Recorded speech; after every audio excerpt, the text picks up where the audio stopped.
సారలమ్మ జాతర. ఈ జాతర అడవి తల్లులది, కానీ అంతర్జాతీయ ఖ్యాతి ఆ ఉత్సవం. కొండకోనలో జరిగే మహా ఉత్సవం ఈ సమ్మక్క సారలమ్మ.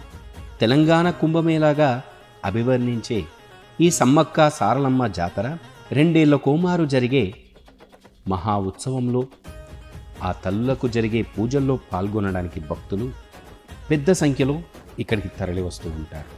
ప్రపంచవ్యాప్తంగా కూడా ఈ సమ్మక్క సారలమ్మలను కొలుచుకునే భక్తులు ఎంతోమంది ఉన్నారు. కాకతీయ సైన్యం లక్నవరం సరస్సు దగ్గర స్థావరం ఏర్పాటు చేసుకొని యుద్ధానికి దిగింది. అతని కుమార్తెలు నాగులమ్మ, సారలమ్మ, అల్లుడు గోవిందరాజు సైన్యాన్ని మేడారం సరిహద్దుల్లోని ఆ సంపెంగ వాగు వద్ద నిలువరించి పోరాడి వీరమరణం పొందారు. కుమారుడు జంపన్న ఆత్మాభిమానంతో ఆ సంపెంగ వాగులో పడి ఆత్మార్పణ చేసుకున్నాడు. ఈ విషయం తెలిసిన సమ్మక్క పరాశక్తి అవతారమెత్తింది. ఓటమి తప్పదని భావించిన ఆ కాకతీయ సైనికులు దొంగచాటుగా బల్లెంతో పొడిచారు సమ్మక్క. అంతటా ఆ బల్లెం దిగిన సమ్మక్క యుద్ధ భూమి నుంచి చిలుకల గుట్ట వైపు వెళ్ళి అదృశ్యమైందంట. సమ్మక్క అదృశ్యమైన గుట్ట ప్రాంతంలో నాగవృక్షం దగ్గర ఒక కుంకుమ భరిణె లభించింది. ఆ కుంకుమ భరిణెనే సమ్మక్కగా భావించి 2 ఏళ్లకు ఒకసారి మాఘ పౌర్ణమి రోజున ఎంతో వేడుకగా పండుగగా జరుపుకుంటూ ఉంటారు. అదే కాలక్రమేణా మేడారం సమ్మక్క సారలమ్మ జాతరగా కూడా రూపాంతరం చెందింది. పడిగిద్దెరాజు, సారలమ్మ, నాగులమ్మ, జంపన్న, గోవిందరాజు కూడా దైవ స్వరూపాలుగా భక్తుల చేత నిత్య పూజలు అందుకుంటూ ఉన్నాయి. 4 రోజుల పాటు ఈ జాతర ఎంతో ఘనంగా జరుగుతుంది. ఈ జాతరలో తొలి రోజున సారలమ్మ, గోవిందరాజు, పడిగిద్దెరాజు గద్దెలపైకి చేరుకుంటారు.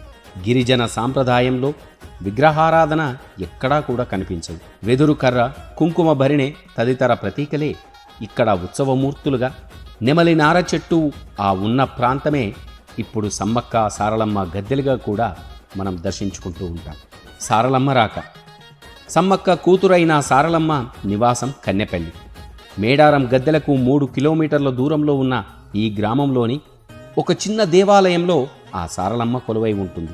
జాతరలో మొదటి రోజు ఉదయాన్నే అక్కడి పూజారులు 2 గంటల పాటు పూజలు నిర్వహించి అనంతరం ఆ సారలమ్మను కన్నెపల్లి నుంచి కాకా వంతస్తులు గద్దె వద్దకు తీసుకువస్తారు. సమ్మక్క భర్త పడిగిద్దెరాజు పూనుగొండ్ల నుంచి బయలుదేరి వస్తాడు. అదే రోజు పడిగిద్దెరాజును పెనక వంశీయులు తీసుకువస్తారు. సారలమ్మ భర్త గోవిందరాజులను కొండాయి నుంచి మేడారంలోని గద్దెకు తీసుకువస్తారు భక్తులు. భక్తులందరూ కూడా తడిబట్టలతో గుడి ఎదుట ఆ తల్లికి వందనాన్ని సమర్పిస్తారు. దేవతా రూపాన్ని చేతపట్టుకొని బయటికి వచ్చిన పూజారులు సాష్టాంగ నమస్కారం చేస్తున్న వారిపై నుంచి నడిచి వెళ్తారు. సారలమ్మ తమపై నుంచి వెళ్తున్న అనుభూతితో భక్తులు తరించిపోతారు. మంగళహారతులు, కొబ్బరికాయలతో పూజలు చేసి ఆ సారలమ్మను మేడారానికి సాగనంపుతారు. అక్కడి నుంచి సారలమ్మను తీసుకొని బయలుదేరిన పూజారులు జంపన్న వాగు నుంచి నేరుగా మేడారంలోని సమ్మక్క గద్దెల వద్దకు తీసుకువస్తారు. అంతకు మునుపే మహబూబాబాద్ జిల్లా కొత్తగూడ మండలం పూనుగొండ్లలోని బృందం పడిగిద్దరాజుతో బయలుదేరుతుంది. దాదాపు 90 కిలోమీటర్ల దూరం నడిచి ఆ జాతర నాటికి మేడారానికి చేరుకుంటారు. సారలమ్మ గద్దెకు చేరుకునే రోజే తండ్రి అయిన పడిగిద్దెరాజు ప్రత్యక్షమవుతాడు అక్కడ. సారలమ్మ భర్త గోవిందరాజులు ఏటూరు నాగారం మండలం కొండాయి గ్రామంలో కొలువై ఉంటాడు. జాతర రోజు ఉదయమే గ్రామస్తులంతా కలిసి ఆ గోవిందరాజును తీసుకొని ఊరేగింపుగా మేడారానికి బయలుదేరుతారు. అలా ఒకే రోజు సారలమ్మ, పడిగిద్దరాజు, గోవిందరాజస్వాముల వారు ఈ గద్దెలపైకి చేరుకుంటారు.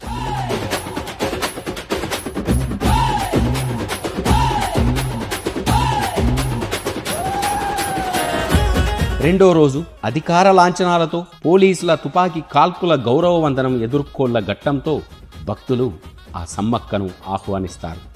చిలకల గుట్టపైన కొలువై ఉన్న ఆ సమ్మక్కను ఎంతో భక్తి శ్రద్ధలతో అమ్మవారి నామస్మరణ చేస్తూ ఎదుర్కోళ్ల ఘట్టంతో ఆ సమ్మక్కను ఆహ్వానిస్తారు. పోలీసు భద్రత మధ్య పూజారులు సమ్మక్క ఆలయానికి చేరుకుంటారు. ఈ సమయంలో ఉద్విగ్నభరిత వాతావరణం నెలకొంటుంది. జాతర మొత్తానికి ప్రధాన దేవత అయిన సమ్మక్క రాక కోసం ఎదురు చూస్తున్న లక్షలాది మంది భక్తులు చిలకలగుట్ట సమీపంలో పోగవుతారు. ఆ తల్లిని కనులార చూడాలని తపిస్తారు. మహిమాన్వితమైన కుంకుమ భరిణను తాకేందుకు ప్రయత్నిస్తారు.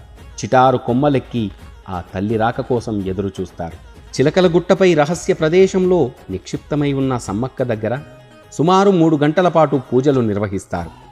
దేవత పూనిన పూజారి కుంకుమ భరిణ తీసుకొని అతివేగంగా కిందికి దిగుతాడు. గుట్ట మొదట్లో పోలీసులు రక్షణగా నిలబడతారు. సమ్మక్క ఆగమన సూచనంగా పోలీసు అధికారులు గాలిలోకి 3 సార్లు కాల్పులు జరిపి స్వాగతిస్తారు. అప్పటి వరకు ప్రశాంతంగా ఉన్న భక్తుల్లో దేవుడు పూనిన శివసత్తులు ఊగిపోతారు. జయ జయ ధ్యానాలతో మేడారం దద్దరిల్లిపోతుంది. గద్దెల వద్దే సమ్మక్కకు ఎదుర్కోళ్లతో స్వాగతం పలుకుతారు.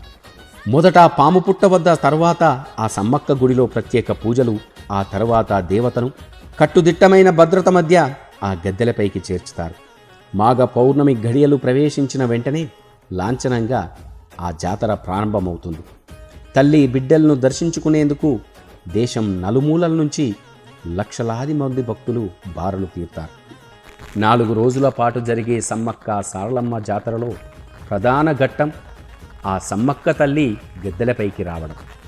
ఆ తల్లి ఇక్కడికి వచ్చి కొలువుదీరిన ఆ క్షణం నుండి భక్తులు తమ మొక్కులను ఎంతో భక్తి శ్రద్ధలతో ఇక్కడ నెరవేర్చుకుంటూ ఉంటారు. నిలువెత్తు బంగారాన్ని, ఆ బెల్లంను అమ్మవారికి సమర్పించి మొక్కులు తీర్చుకుంటూ ఉంటారు. ఉత్సవమూర్తులంతా గద్దెలపై కొలువై 3వ రోజు అందరికీ కూడా దర్శనాన్ని కల్పిస్తారు.